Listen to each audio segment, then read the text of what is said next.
So the most important thing is the structure that I say. Number one, how safe is the asset? So I'm gonna put some money in something. How safe is this thing? So if I buy a mortgage note because somebody gave a loan and it's, let's say, at 12% and they made 2 points, and now that company or that person wanna sell the note to me.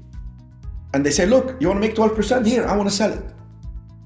So first I look at what's in it for them. Oh, they made it 2%, they made 2 points, so they're making money. They want the money back out to loan again, so they make another 2%. And if they do one hack every month, they're gonna make 24% a year. They'll probably not do exactly every month, maybe every 6 weeks, so they're gonna make 18% a year, 14. I'm happy with the 12 because the work is already done. So now let's look at that note. Is it safe? So how will I know if the note is safe? Is it written properly? That means, is it in compliance with the rules and regulations of that county, of that state?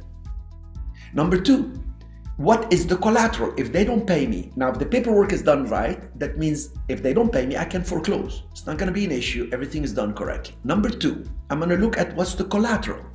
That means if I foreclose, is there equity there? Or if I'm gonna foreclose and I'm gonna barely come out break even, or I'm gonna lose. Maybe they overloaned. So, oh yes, that asset is worth $1 million and I'm gonna buy this note at 700. I like it. Paperwork is done right, the asset, the collateral is good. So now it's in compliance and it's good collateral. The next thing, I want to know the credit. Here is your third C, the credit of this individual. What's their history? Have they made payments on time? Are they in default? What's their credit? What's their character? Oh, this guy is a dentist and he couldn't borrow at normal rate because he has leased equipment for his dental thing. I'm giving you a case that we're looking into in Laguna Niguel, California. I couldn't understand why would the dentist successful is borrowing at 12%, 2 points, to fix the kitchen and the bathroom, so much money. Because his wife wanted beautiful kitchen and bathroom, and if you're in Laguna Niguel and you have a view, and you paid so much for the home, you have a lot of equity, but then you also have leased equipment as a dentist for a dental office. So the bank told him, you already have leased equipment, you have that on your home, we're not gonna loan you any more money. But I'm making good money. No, you don't have that coverage ratio, you're just working. And you're not even working in a company, a W-2, you're an entrepreneur, you're a private licensed individual, too much risk for us. So he borrowed, and he's a low risk. So I look, who is that person? Okay, good credit, okay, good character, yes. Good collateral, yes. Good compliance with the paperwork, yes. I want that note. So safety comes first. I'm giving an example on mortgage notes because it's easy to explain, and I'm in it and I'm going more in it. If you're buying a building, okay, is the building in the right location? Does it have the right cash flow? Does it have the right upside? You see, how much am I gonna put? What are the payments? So number one is the asset safety. So safety of the asset. Number two, the cash flow. If you're buying something without cash flow, how quickly can I cash out? How much is it gonna cost me to rehab? How long is it gonna take? Who am I at the mercy of? I'm at the mercy of the contractor.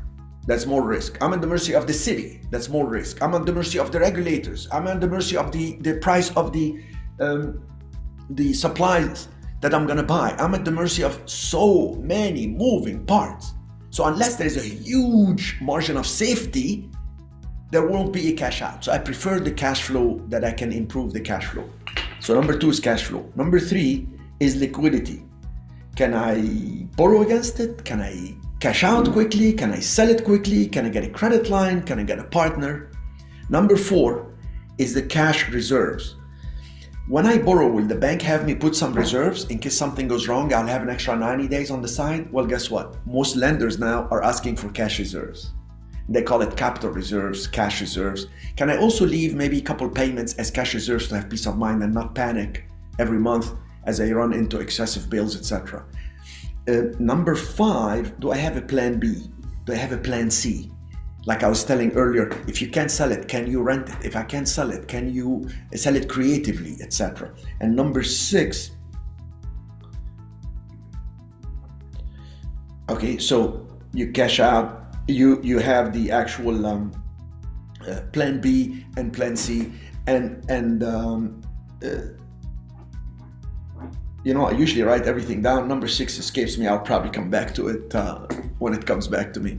So the key things right here are safety of the asset, cash flow, liquidity, cash reserves. Do I have a plan B, plan C? And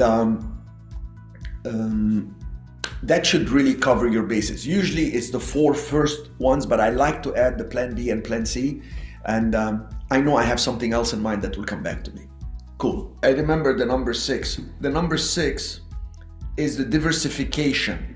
Can I be diversified? So if I'm actually doing more than one deal, this is for those doing in a fund. So I'm sorry, I'm going to repeat this. Asset safety, the safety of the asset, the cash flow, the liquidity, the cash reserves, plan B and plan C, and then the last one, can I have some diversification? If I'm buying a bunch of properties, can I buy one in this city, one in that city? Can I buy a residential and a commercial, etc.?